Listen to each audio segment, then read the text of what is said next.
Ladies and gentlemen, I go by the name of Arlo Maverick. I'm a man of many hats who just happens to rap, and today we're talking about proofing mixes. So you finally got back the mixes for your album, your mixtape, or your EP, or your single, and you want to give it a listen to see if it is what it needs to be. First thing I think you should do is make sure that you allot a certain amount of time to listen to it uninterrupted so you can actually pick out certain nuances that are going to be crucial for your mix.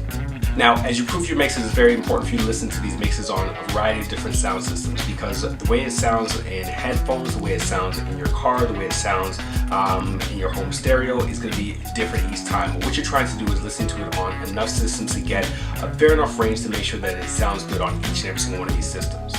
A common mistake that people make when proofing mixes is to listen to the music as loud as possible. While you definitely want to hear how it's going to sound on a large system and as loud as possible, it is also important for you to listen to it as low as possible for you to actually hear certain things and make sure that you're still able to pick up on certain things once the music is lowered.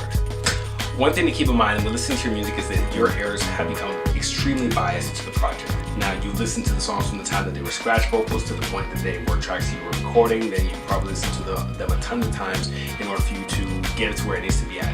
Now that they've been mixed, it's very important for you to actually allow someone who has ears that are completely unbiased to the project to take a listen to it.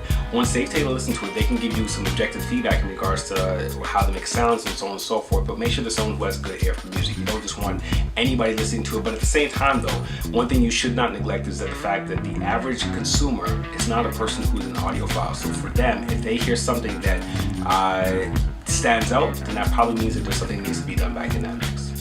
One thing you should do with your mixes is to A and B them against other artists in your genre, especially the top artists within your genre. When you A and B it, you'll be able to see whether or not your sound is competitive and make sure that your mixes are competitive. So don't hesitate to play a Jay-Z record and play your record. Now, you may not have the opportunity to work with the same guys that Jay-Z has and don't have the funds to actually have the team of people that Jay-Z has, but at the same time though, it doesn't hurt for you to try and get as close as possible to the quality that he and many others have within your genre.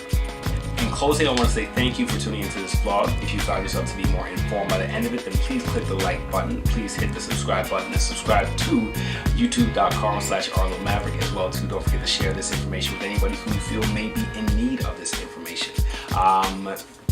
As well too, don't forget that you can find me on social media out there. I'm on Facebook, I'm on Twitter, I'm on Instagram, and you can just check out what I'm up to, see what I'm posting, see what is going on in the world of Arlo Maverick. But until the next episode, ladies and gentlemen, peace.